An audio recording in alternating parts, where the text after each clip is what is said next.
xa và chôm mừng mư sống gặp gần cầu nơ pi đầu nơ chôm mừng cách mang gần bé thâu xuân bình chầu chô mưa hầu cách mang hâu xuân là mương pi đầu nơ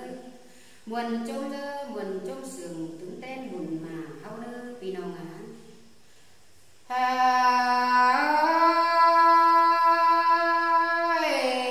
muôn chôm nơ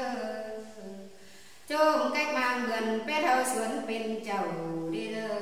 hòa có những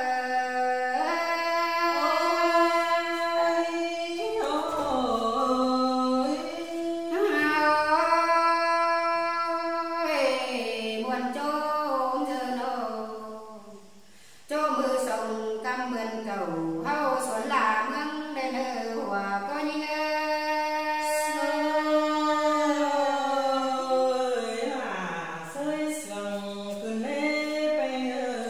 chỗ hơn hao khen cần bác chỗ tồn đến in to sân công kiểu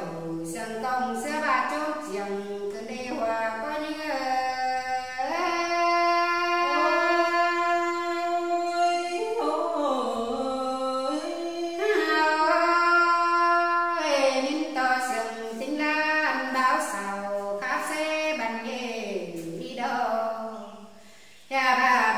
xa chẳng bàng hồi tô đào đáng hàn tê đô hòa có những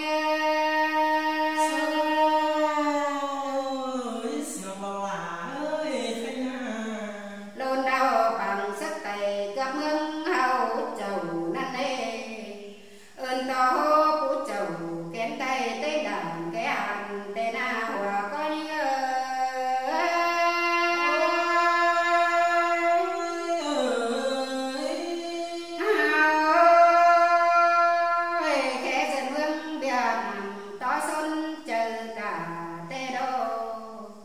con sắp cả sẽ khai chính ra cầu mương hông nữ hòa có như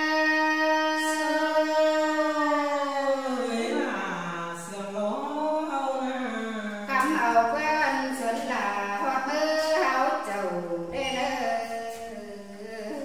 men ba cùng nhớ đàn